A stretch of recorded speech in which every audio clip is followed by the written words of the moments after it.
What's going on? It's the Real Jonathan Smith Show here on Indies Sports Ticket. However you're listening, maybe you're in your car, listening on the radio, maybe you're on Twitter or YouTube watching the live stream. Feel free to follow us on Twitter at Ticket1430 to watch the stream there, or you can subscribe on YouTube to Indies Sports Ticket to watch the stream there. And, oh man, what a weekend. Your Indiana Pacers have advanced to the Eastern Conference Finals, the 6th seed in the East. After a decade of not making the playoffs, the Pacers have found themselves in the Eastern Conference Finals once again for the first time since the last time they made the playoffs, way back in 2014. And as much as I would love to start with yesterday's absolute drubbing of the Knicks in Game 7, I have to start with Game 6 because the Pacers aren't here unless they win Game 6. They aren't here unless they take care of business at home, right? So I have to start there, and I have to start with Pascal Siakam because Pascal Siakam was awesome in Game 6. 11 of 21 from the floor, uber efficient. I believe he finished with 26 points. Every starter in that game, Game 6, shot 50% from the floor or better, but I've really felt like Siakam led the charge in the scoring department for Game 6 at home in Gainbridge Fieldhouse. The crowd was absolutely electric. Siakam came out uber aggressive, took 7 shots in the first quarter. He was really looking to score early and set the tone for the game, and that he did. The pace was up, and I thought it all started with Siakam getting downhill, right? The Knicks, as soon as OG went out, the Knicks just didn't have anyone who could defend Pascal Siakam, right? He didn't, or the Knicks didn't. And Siakam's whole entire offensive game went up a level after OG went out. And then especially in games 6 and 7, Siakam finally became the player that everyone thought he was going to be when the Pacers made the trade. He scored in isolation, and he hit shots when the Pacers needed him to, right? When the offense stalled, Siakam was a reliable scoring option. And I said, it was either last week or 2 weeks ago, I believe it was last week, though, that the Pacers just shouldn't blindly give Siakam the max. And, I had all these reasons why. A lot of it had to do with, he just wasn't aggressive enough and all that jazz. And then he comes out in Game 6 and 7, and he's completely changed my mind. I believe that after these last 2 games, he has undoubtedly earned that max contract. Seriously, I mean, Siakam was so good in Game 6 and 7, and he didn't just score. Like, he rebounded well in Game 6 and 7, or in Game 6 especially. Pulled down 7 rebounds, which was really needed given how the Knicks attacked the glass in Game 6. I thought he defended well in the series as well. It's hard not to love what he did for the Pacers in Game 6 and 7. In Game 6, he led the Pacers in plus-minus. He was plus 20. Like, he was impactful on both sides of the ball, and, like, he could not have been any better. He was awesome. In addition to Siakam being more aggressive and hunting his shot more, it also felt like Carlisle made it a point to get him the ball, finally, right? So it's as if Carlisle suddenly realized that Josh Hart was just too small to guard Siakam, right? And Hartenstein and Achua, like those 2 guys, those bigger dudes, they just didn't have the foot speed to stay in front of Siakam. And it was nice seeing Carlisle pivot to running more of the offense through Siakam at the elbow. I thought that was one of the big reasons why the Pacers not only won Game 6, but also why they won Game 7, because he was good in Game 7 as well. More on that here in a minute. Halliburton, Game 6. Numbers weren't great, right? Like, when you go back and you look at the box score, like 15 points, 9 assists, only took 12 shots. But here's the thing. I thought he was good in Game 6. I thought Game 6 was a perfect example of Halliburton can have a big impact without the numbers being, ginormous, right? Like, Halliburton was really aggressive in Game 6. He got downhill. He got to the rim a lot. And that led to him distributing the basketball more than scoring. Unlike in Game 7, him getting downhill and getting into the lane led to him scoring more. And so I thought Game 6, he was really good. He made sharp, good decisions. He didn't turn the basketball over a ton.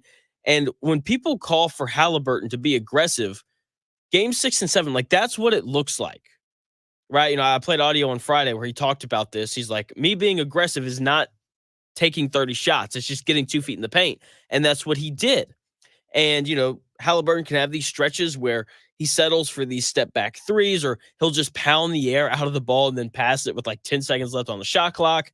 And those are things that drive me and I think everyone else that's watched Halliburton a lot this year, that's what drives them crazy, right? And in game 6, he was aggressive from the jump, got downhill, and it helped the Pacers tremendously. If I was Rick Carlisle, I think before every game, at least once a week, I would show Tyrese Halliburton tape of when he gets into the lane. And I would show Halliburton tape of just TJ McConnell in general, because he was awesome in games, really the entire series, in game 6 and 7, though, especially. And look, like the Pacers offense is so good with TJ McConnell on the floor because he's able to consistently get 2 feet into the paint. And when Halliburton's on the floor and he's attacking the basket and he's getting 2 feet in the paint, the Pacers offense goes to a whole other level because of the shooting that Halliburton brings onto the floor that McConnell just doesn't, right? Either way, though, this Pacers offense that's just filled with shooting is so much better when the ball reaches the paint. And I think that the Pacers have a puncher's chance against the Celtics. I'm probably going to pick the Celtics. I'm going to officially do all that stuff tomorrow, more than likely. But Halliburton has to be aggressive in doing that and getting 2 feet in the paint against the Celtics if they're going to win this series. Staying with game 6, I thought one of the biggest things about game 6 that really popped was the rebounding, right? And it wasn't just one guy. Everybody for the Pacers rebounded. Okay, every starter in the Pacers lineup had at least 6 rebounds. Miles Turner led the way with 8, but they out-rebounded the Knicks by 12 in game 6, and they had more offensive rebounds than the Knicks did, right? That's why they won game 6. The rebounding was really good, and I've talked about this before, but the Knicks' second best offensive option is getting an offensive rebound. Okay, the Pacers didn't allow that to happen in game 6. They didn't really allow it to too much in game 7 either, and it made up in game 6 for their lack of three-point shooting, right? The Knicks outscored the Pacers from behind the three-point line in game 6 by 12.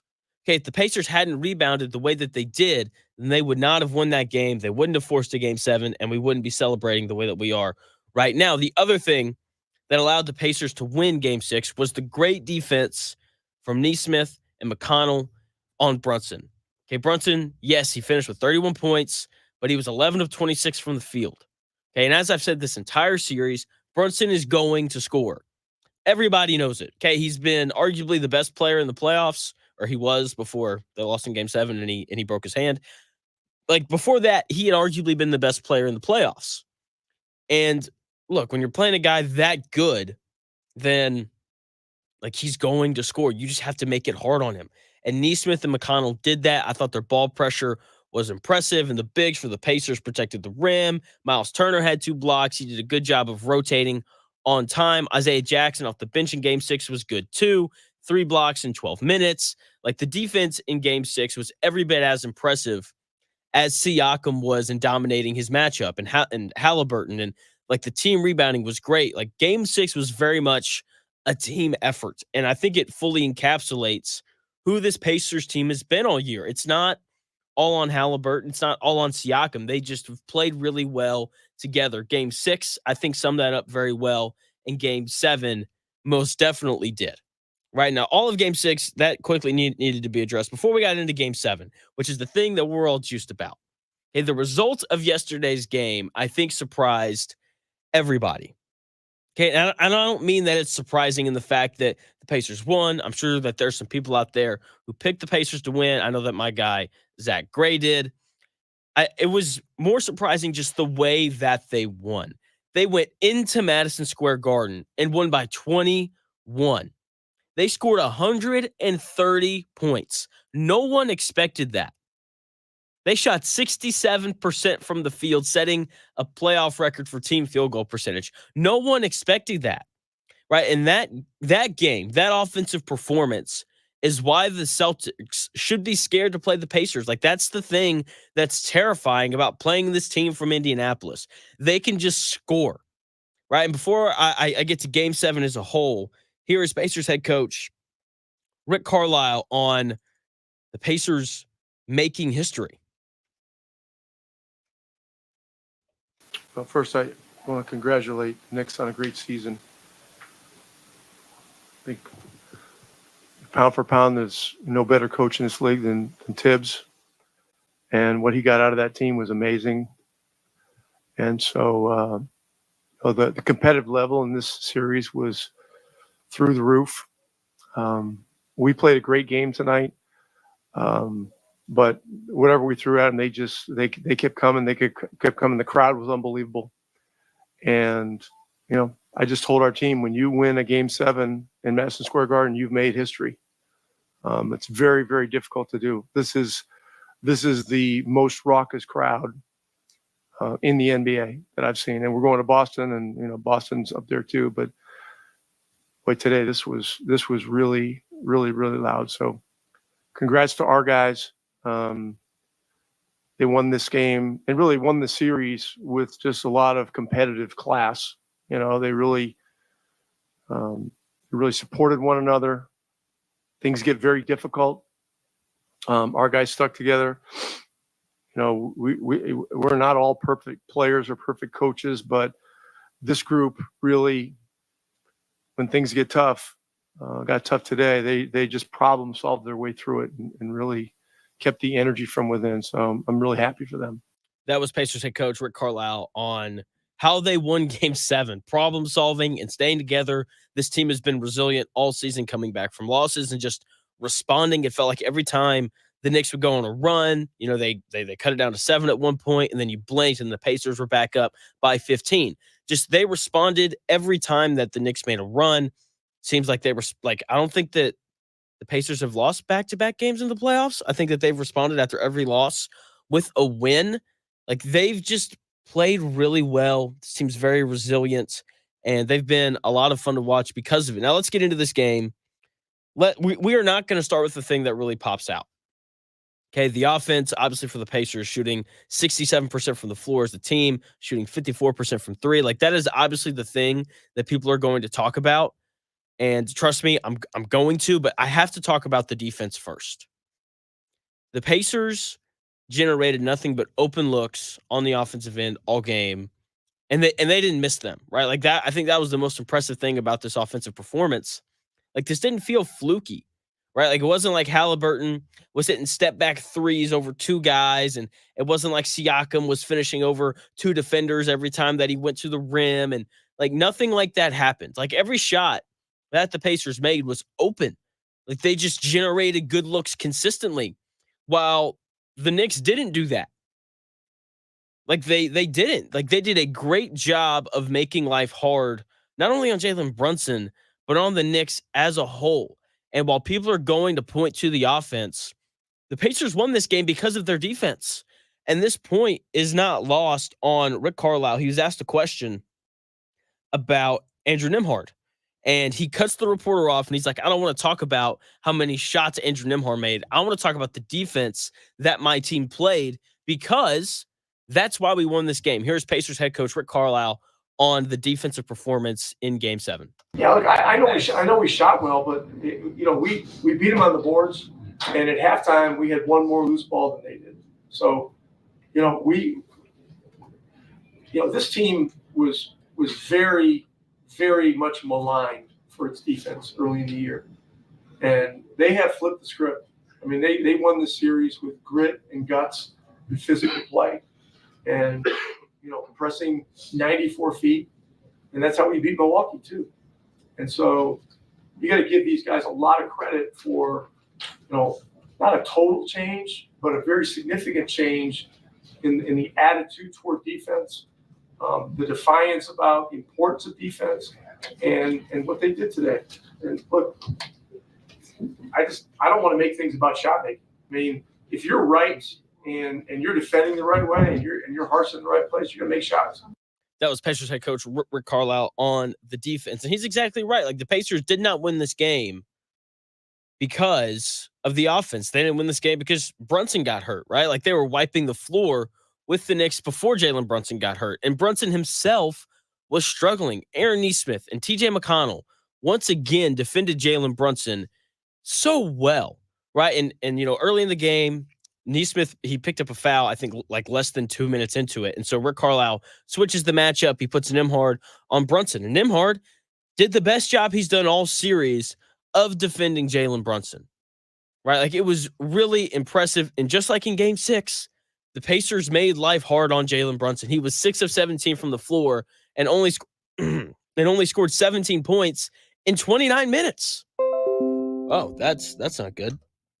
Um, when he got to the rim, Brunson, he was forced to finish over multiple defenders. Okay, Miles Turner was once again great, not good, great at protecting the rim. He had 4 blocks.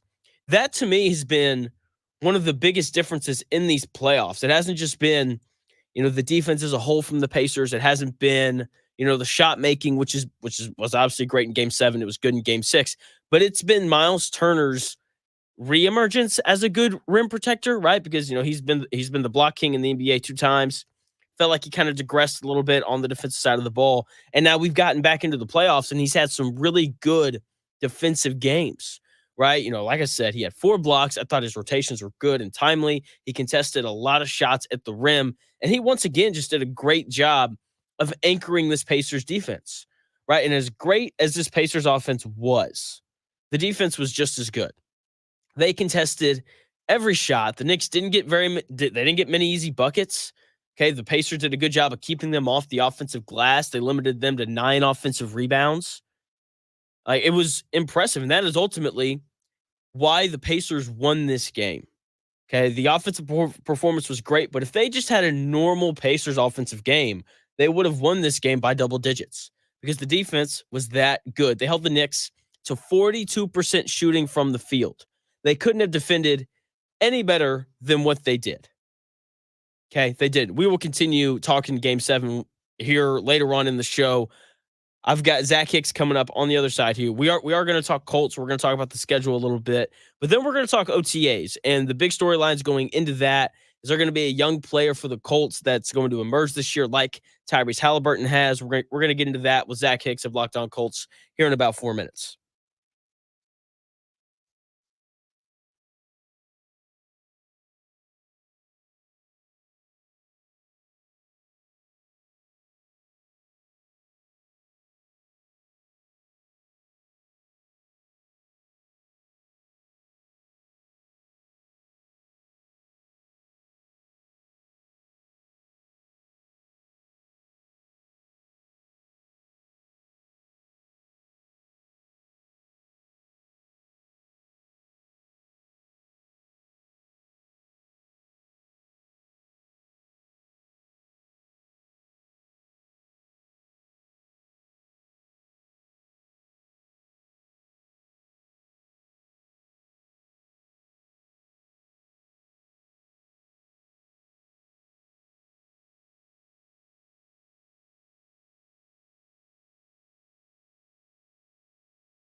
Welcome back to the Real Jonathan Smith Show. Joining me now on the phone, Zach Hicks of Locked On Colts. Zach, first and foremost, go Pacers. Big win last night. Did you watch? Oh yeah, I watched it. I've been following the Pacers ever since they traded for Tyrese Halliburton. Like that's when I was like, okay, cool. Like I'm gonna really get into this team now, especially with me covering the Indiana market. So I really wanted to get into the Pacers, and once I got Halliburton, everything kind of turned around for them. So I've been following them pretty close. And man, that was a fun game last night. They were shooting lights out last night. Dude, it was so nice. I was so tensed up during the pregame, and then the game started and I relaxed once they started to make literally everything at one point. So great win for them last night, but you're not here to talk about that. We're here to talk about the Colts. What is your opinion on this Colts schedule? Is it a hard schedule? Is it an easy schedule? What are kind of your thoughts on the schedule as a whole? Yeah, I think when you look at the NFL schedule, it's drastically different than a lot of other sports, especially like college football, for instance, where you can schedule those cupcakes early, those FCS games, those lower tier teams, and then you can really get into the meat of your schedule. Where the NFL, even if you're playing the worst NFL team, you're still playing a pretty solid team. I mean, you don't really know who the 2 or 3 pushovers are going to be until the year starts, but for the most part, most teams are going to be pretty competitive. So overall, I think it's a competitive schedule. There's some advantages, there's some disadvantages for the Colts in there. I know they have multiple teams that they're facing this year that are coming off of bye weeks, heading into their game against the Colts. So that's obviously a disadvantage. But the Colts, I believe I saw that they have to travel like the third least amount of air miles this year when it comes to traveling to other stadiums. So there's pluses and minuses to it. I think they have very favorable end of the season stretch, at least what it looks like on paper. So that's nice to see. But, for the most part, I think, this is a very winnable schedule. If the Colts come out and they take care of business, they definitely have everything in place to make the playoffs this year. Yeah, that's kind of what I think. I don't think that the schedule's too difficult. There aren't a ton of great quarterbacks on the schedule. Like Josh Allen in week 10, that might be it, So I thought that in terms of the quarterbacks that they're going to face, it's very advantageous for the Colts. What is the easiest 4-game stretch for the Colts this season? What's the 4-game stretch where we're all going to be sitting at home like, man, this Colts team looks really good right now, and they may not be really good. They're just playing some lesser opponents. Yeah, it's funny because again, it's hard to really point that out before the season because you really can tell during the season, like, okay, cool, like this stretch right here because this starting quarterback's out, this team's falling apart, like this stretch is going to be nice. And we saw that last year at the middle of the season when they faced, I want to say it was Carolina and New England in those couple week stretch last season. Like they were able to kind of, coast through those and go on this big winning streak. This year, I would say on paper, going into that final stretch of the year, that final 4 games after the bye week, I believe off the top of my head, I want to say it's Denver. There's the Giants in there. There's the Jaguars in there. And I think the Titans are in there. Yeah. So that's 4 teams. You finish your season 4 games against teams that didn't make the playoffs the year before. I know the Jaguars are better than what they finished with last year. I know the Titans can be a little bit more competitive this year, but that's the best scenario they could really ask for. Like you have a real good chance in that final month of the season to finish strong and win 4 straight games. Because even if all those teams overperform this year, you're not playing against Josh Allen. You're not playing against CJ Stroud in those final 4 games. You're playing against Daniel Jones, which maybe could be Drew Lock. You're facing Bo Nix, Will Levis, and Trevor Lawrence, who's the best of that bunch. But again, that's a pretty favorable stretch to end your season. So that was really what stood out to me when the schedule released. You see that bye week that's really late in the year, and then the 4 games following it, though, those are winnable games. And if you're a playoff team, you got to at least go 3-1 during that stretch to make the playoffs. Yeah, once again, joined by Zach Hicks of Locked On Colts. That's the stretch that I had. I had it starting in week 13, though, when they play the Pats, because the Patriots aren't going to be very good this year. You don't have to worry about Belichick doing his voodoo on young quarterbacks to Anthony Richardson, and, it's Drake May. So that end of the year stretch is really, really nice. Let's flip it. What do you think is the toughest 4-game stretch of the year for the Colts?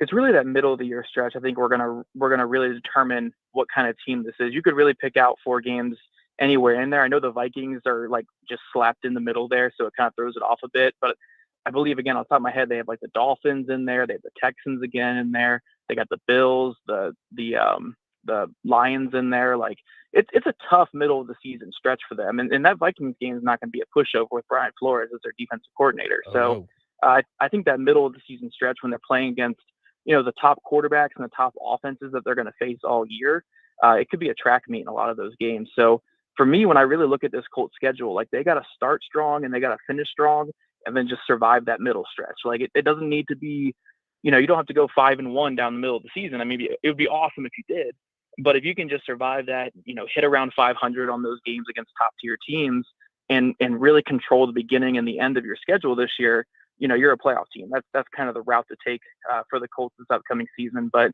yeah, we're gonna see a lot about this team in that middle of the season stretch. I think the Jets are in there on Sunday Night Football too. That's going to be a tough game. There's a lot of games there in that middle of the season where you're playing top defenses, top offenses, like historically great quarterbacks. Like if Aaron Rodgers plays this year, Yeah. considering what he could be. I mean, Josh Allen in there, Jared Goff in that Lions team, Tua and that Dolphins team, CJ Stroud again. Like that's a tough stretch there in the middle of the season. It really is. I thought weeks 5 through 8 at Jacksonville, at Tennessee, and then they get Miami at home, and then they're at Houston. Like having 3 road divisional games over a 4-week stretch is just rough. And then the 1 week you come home, you're playing the Dolphins, who, like, I don't know, that game's interesting to me. Like, I think that there's a world where the Colts kind of push Miami around and they win that game just because they're more physical. But on the other side of the coin, it's like the Dolphins could also just throw the ball all over the field against this young Colts secondary. And that wasn't super great last year. So that's going to be a really interesting stretch. So, Zach, I don't know if you do this or not, but I think it's very common practice for people to sit down with the schedule and go game by game, but like win, loss, win, whatever. What do you think the Colts record is going to be? And also what's like the baseline of they should win at least this many games and this is like the ceiling of they won't win more than this many games.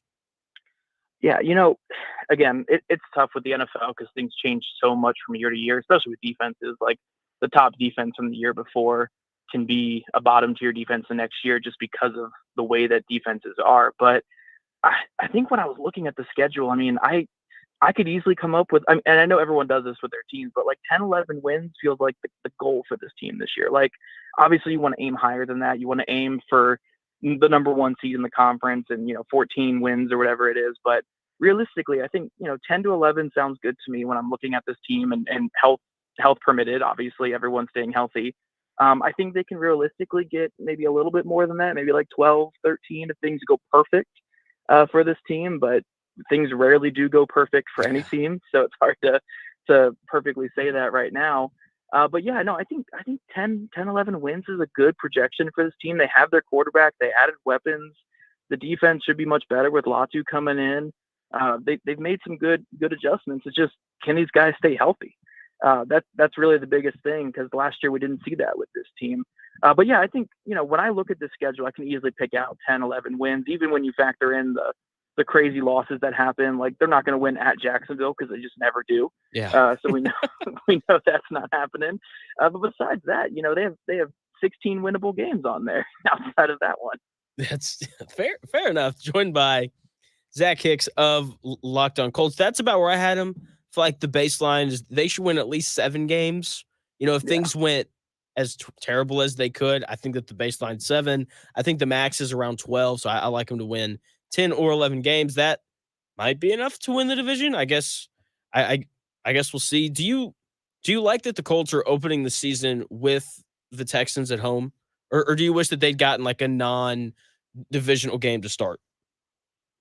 Obviously you'd want to start week 1 with like the biggest cupcake ever just to start out, just to start the season on a great track. Like I would have loved to have got like Carolina or someone like that. But I think starting with Houston at home is perfect for this team because it just starts where everything left off last year. You went in there with your backup quarterback late in the season, a couple injuries on your team, didn't have guys like Jelani Woods and all that in that game. They went in there against Houston and they battled it out and came one pass short of, taking the divisional winners knocking them out of the playoffs and taking that spot. With Gardner Minshew as their starting quarterback. So again, hopefully everyone's healthy going into week 1 this year. I can't stress enough how important that is for this team and how important it's been, for the last couple of years with this team. But if everyone's healthy, you're coming into this week 1 game at home where it all ended last year. You have your quarterback back, your quarterback who scored 14 points in 3 possessions against this team last year. You get him back out there and you get your offense ready to go. Hopefully your defense can continue what they were doing in that final game matchup last year. And you just pick up where you left off and hopefully it can be a better result this year. I think it's a great place to start for the Colts though. Like week 1, you get the team that everyone's saying is this big bad threat in your division. You get a chance to punch them in the mouth at home in week 1 and really just set the tone for your season. I think that's a massive, massive game for the Colts, arguably the biggest game of the year just out the gate. But I wouldn't want it any other way. Like I want them to have that big game to kick off the season against one of the best young quarterbacks, one of the best young coaches, and one of the best young teams in football. I want to get that matchup, just ready to go from week 1 and just see what this Colts team is all about. Yeah, I didn't think about it that way at all. I was like, why couldn't we have played like the Vikings in week 1? That was that was my response. But no, that's a great way of looking at it. Once again, joined by Zach Hicks of Locked On Colts. You mentioned the Colts hopefully walk into the season without any major injuries. So a lot of those injuries are probably going to take place during OTAs. And I've been like at home trying to figure out what questions do I have going into OTAs? What are the things that are going to be answered from this team? But I got to be honest. I think the thing that I'm most intrigued by are these new kickoff rules. How big of a focus do you think that's going to be for the Colts and really for the rest of the league heading into OTAs? Oh, it's going to be a massive focus. I think we're going to see a big change in how bottom of the rosters are kind of handled by a lot of teams.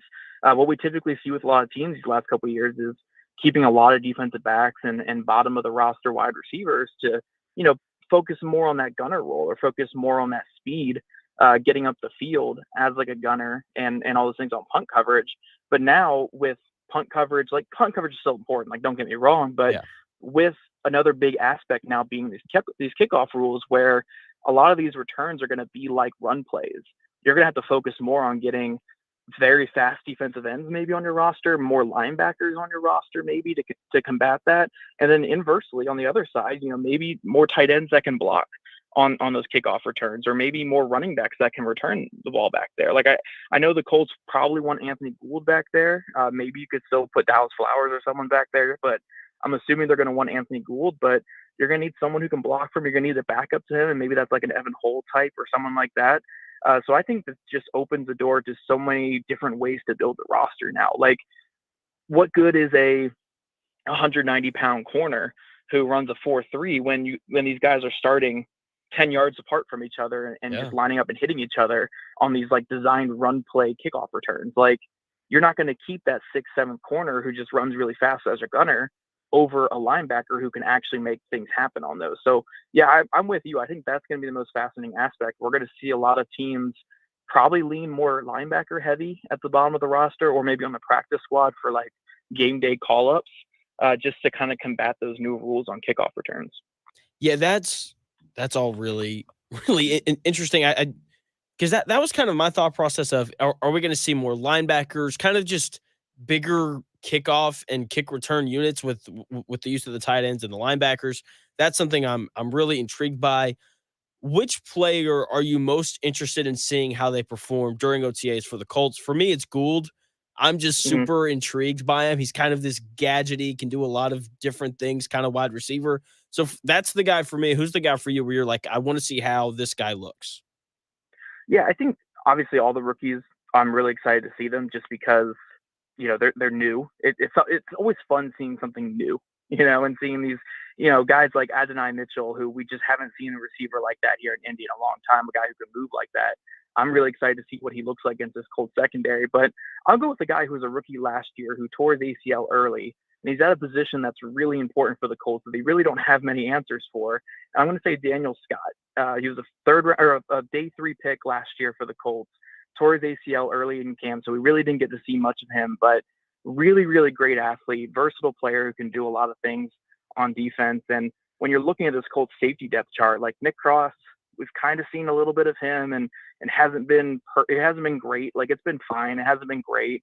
Rodney Thomas has been very up and down. Like, there is snaps to be had at safety right now. And if these guys don't take over, if one of those two guys or Daniel Scott doesn't really like prove their worth in camp here, it's going to be a free agent addition. And that's perfectly fine. But I would love for one of these guys just to take that spot and run with it. And I think Daniel Scott has a great opportunity coming back this year after that injury to get in there and get some snaps and really show what he can do. So I know Daniel Scott was a guy the Colts were high on last year. They were really bummed when he got hurt and they lost what he could have done in his rookie season. So I'm excited to see him out there. I mean, again, this is a guy who moves at a very different speed. And outside of like Nick Cross, I don't know if anyone else in the safety room can move like Daniel Scott. Okay. Daniel Scott. That is not the answer I thought I was going to get. I love it though. Joined by Zach Hicks of Locked On Colts. As you can tell, his knowledge of this Colts roster is pretty great. So you may have just answered my last question for you here. I was going to say, who's the player no one is paying attention to heading into OTAs that we're going to be discussing during or after OTAs are finished? Ooh, okay. I'll say someone else because Daniel Scott obviously would have fit that as well. Yeah. I think the prime candidates that you're looking at are the guys who flashed last year but just needed something tweaked in the offseason. So once that thing got tweaked, they really could be good players. So I'm thinking either like a Blake Freeland last year where, you could see some good moments and some good growth from him late in the season as that reserve tackle, but by the end, he just wasn't ready. That he wasn't ready for it. He needed to add strength. And like Bernhard Raimann in Ryman's first year, Raimann needed to add more muscle, add more strength. And when he came back in with more muscle and strength, he was a fantastic left tackle for the Colts. So I think if Freeland comes into camp looking bigger and stronger, we could be looking at him being like, oh man, we have another tackle that can play for the Colts this year. I think Adetomi Adebawore as well on defensive tackle. We're talking about all these other guys, these top end guys on the roster, defensive ends they added, but Adetomi had some good flashes last year as a reserve pass rusher. And if he just adds a little bit more, hands to his game and a little more development, like this is a 280-pound guy who ran a 4.4 at the combine. Like, he's a fantastic athlete. So if he just comes into camp looking a little bit different with his size and a little bit stronger, like, this is a guy who could just be killing the second and third team offensive lines. So I think those are the two guys that really stand out to me as, like, if they did the work this offseason and really changed a little bit of how their bodies are and to get ready for the NFL game, those two guys could really look fantastic in training camp. Okay. I love having you on, man. Your knowledge is great. It's very much appreciated. I've been in full like Pacers mode, and so I haven't done my homework on the Colts roster yet. So, dude, thank you for your time. It's always very much appreciated. I'm sure I'll be having you on hopefully more and more as we get closer and closer to the season. Zach, thank you so much, man. Of course, man. Anytime. That was Zach Hicks of Locked On Colts. As you can tell, this dude really knows his stuff. You can follow him on Twitter at Zach Hicks too. He also writes as well. You can find all of his writings on Twitter. Coming up here in about 4 minutes, I'm going to get back into the Indiana Pacers and their big win over the Knicks to advance to the Eastern Conference Finals. Like, this team is just incredible, but it all starts, of course, with starting point guard Tyrese Halliburton. You don't want to miss Rick Carlisle's thoughts on Halliburton after Game 7. That's coming up here in about 4 minutes.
Welcome back to the Real Jonathan Smith Show here on Indy's Sports Ticket. No matter how you're listening, I appreciate it. Maybe you're watching the stream on Twitter. Follow us at Ticket1430 if you want to view it that way. Maybe you're watching on YouTube at Indy's Sports Ticket if you want to go there and subscribe to be a part of this amazing chat that we got going on. Maybe you're listening the old-fashioned way in the radio, in the car while you're driving around. Either way, I greatly appreciate you lending your ear. Tyrese Halliburton has been everything that the Pacers needed him to be and expected to be in game 6 and 7, but especially in game 7. Okay, like throughout the playoffs, Halliburton has had games where he's lacked aggressiveness, and it cost the Pacers games. Like they lost games because Halliburton just simply was not aggressive enough. That didn't happen last night.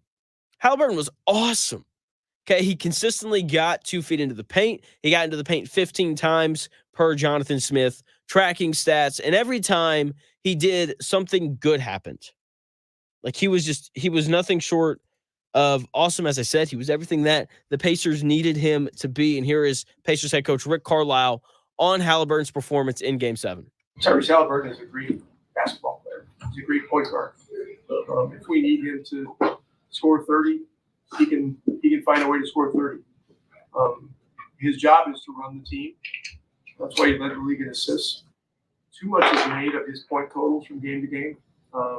And I always kind of push back on that because, if he has one big challenge, it's the balance of the ability to score and running the team. When you have a guy that not only is a great passer, but gives his teammates great confidence when he passes the ball, it's important the way balance is struck. And I thought today he knew that we needed some special shot making. I mean, there were shades of Reggie Miller, running around in that first quarter. The play where he ran from all the way side to side and made the three right in front of our bench. But that was a huge play. I mean, that put us up 12 or 14. And those kinds of shots in those moments give a team confidence. That was Pacers head coach Rick Carlisle on the outstanding Game 7 performance from Pacers from the Pacers' best player, Tyrese Halliburton. And he played like he was the best player on the team yesterday. Okay, Rick Carlisle comparing him to Reggie Miller, like that's, I don't know about that, but still, like that is high praise coming from a guy in Rick Carlisle who's seen these dudes, right? And Halliburton was awesome. Like he got 2 feet into the paint consistently. He finished at the rim. He had a couple mid-range jump shots, kicked the ball out to open teammates. And I mean, and that obviously set him up to take some threes, his ability to get into the paint, because as we all know, Halliburton loves that sidestep and that step back 3-point shot. And him, getting downhill and getting into the paint set all of that up.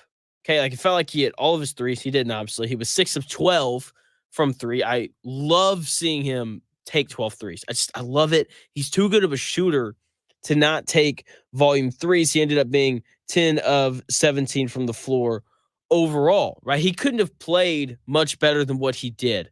Okay, he was tied for the lead in plus minus for the Pacers last night at plus 21. He was awesome. And this is what the Pacers need from him in order to have a chance to beat the Boston Celtics. He has to be aggressive. He has to get 2 feet into the paint. He has to attack the rim. And if he does that, then the Pacers are going to have a chance to beat Boston.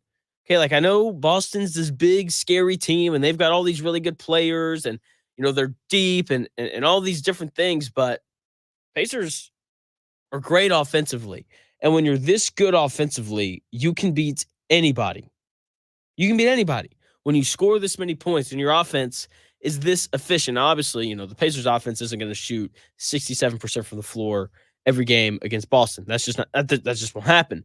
But they consistently generate good looks. And that is what offense is all about. Can you consistently get open shots for your guys? And the Pacers do that better than anyone in the NBA. Okay, like they were just awesome, and all that started with Halliburton, who came out and scored 14 points in the first quarter. Now, obviously, Tyrese Halliburton was not the only one who was great offensively. Pascal Siakam once again dominated the game. I was nervous coming into game 7 how he would look with OG Anunoby being back in the lineup, but Anunoby re-aggravated that hamstring and only played for 5 minutes, right? When he checked out, Siakam got right to work. He really got right to work before Anunoby went out. He was unguardable. Okay, like when OG's been off the floor in the series, whether it's because of the injury or whether it was because OG Anunoby was resting in games 1 and 2, it was apparent that the Knicks don't have anyone to guard Siakam.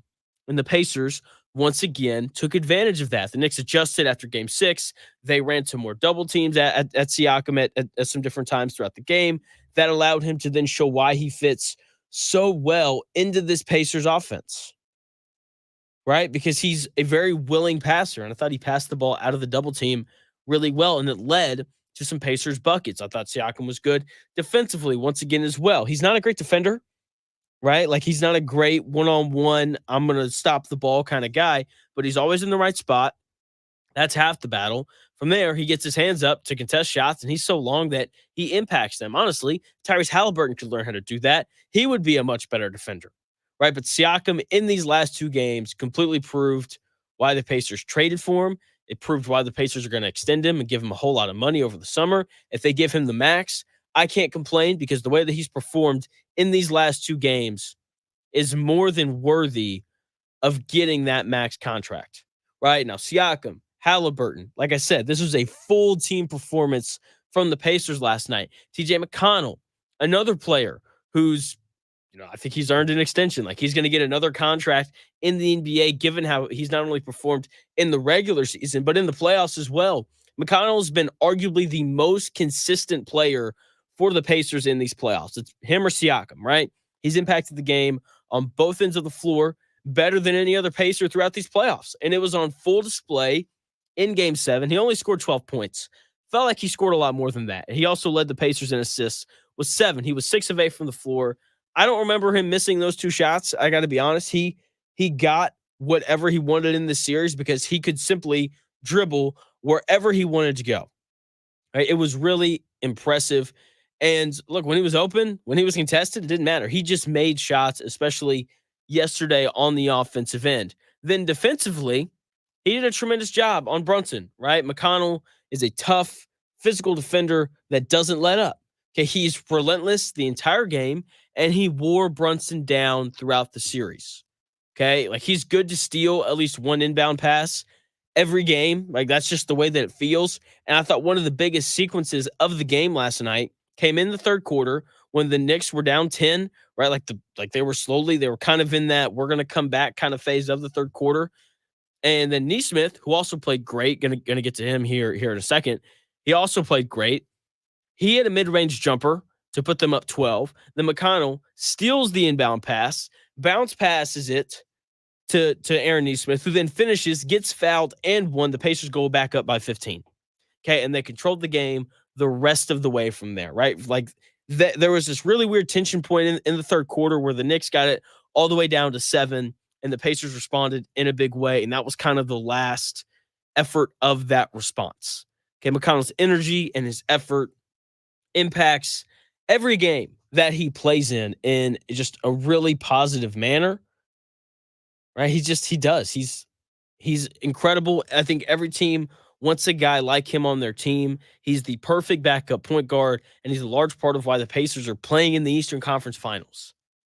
Okay, finally, the last 2 guys here that I want to hit on. I've been hard on both of these guys throughout the series, but both I thought were really good on both ends in Game 7, right? That is Aaron Nesmith and Andrew Nembhard. They both defended Brunson well and were great on offense. And great might honestly be an understatement. Nembhard, 20 points on 8 of 10 shooting with 6 assists, right? His secondary playmaking has just been so big for the Pacers throughout the entire season, right? The fact that Kevin Pritchard drafted him with a second-round pick is absolutely absurd. Andrew Nembhard was awesome. Aaron Nesmith, after really struggling on offense, I thought he did a great job of not just settling for threes. Like he got downhill. He got a couple layups. He had a couple mid-range jump shots. He didn't miss. 8 of 8 from the field, 19 points, 4 rebounds, played great defense. I mean, he was awesome, right? Like you can't ask anything more of these 2 guys in a Game 7 on the road at Madison Square Garden. Just a truly incredible performance from those guys. Miles Turner earlier, I hit on him. He was really great as well. He played into the role of the Pacers out rebounding the Knicks, which they did in game 6 and game 7. The Pacers out rebounded the Knicks and they held them to 9 offensive rebounds, right? Like that's the one thing that the Knicks had really dominated in this series. And then seeing the Pacers step out here and really kind of put an end to that was really impressive in these last 2 games. Pacers were awesome. Basketball continues tonight. The Indiana Fever playing the Connecticut Sun. I believe that's here at Gainbridge Fieldhouse. Caitlin Clark finally had a good game, right? On the road against the Liberty. The Fever lost that one by 11. But Caitlin Clark, 22 points, 8 assists, 6 rebounds, a lot of turnovers. But hey, those will go away here at some point, right? Like it was just nice seeing Caitlin Clark finally have a good, like she finally just had a good performance where she shot the ball well. 9 of 17 from the field, 4 of 10 from 3. The 8 assists are obviously really, really nice. So yeah, there it is. Caitlin Clark finally showing up. All right. I wanted to get to her this show. I kind of did, kind of didn't. But yeah, she was great. Zach Hicks was great earlier on in the show, coming on to talk about the Colts and OTAs and a little bit of the schedule as well. The Dan Dockett Show is coming up here in about 5 minutes or so. Right here in about 5 minutes, the Dan Dockett Show is going to take over from noon to 3. Make sure you download that Indy Sports Ticket app, which you can find on the App Store or the Google Play Store, where you can then listen to Dan Dockett from noon to 3 and me a little bit. He's nice enough. He throws me a bone from time to time and lets me talk. That's going to do it here at the Real Jonathan Smith Show. The Dan Dockett Show is coming up next here in about 5 minutes.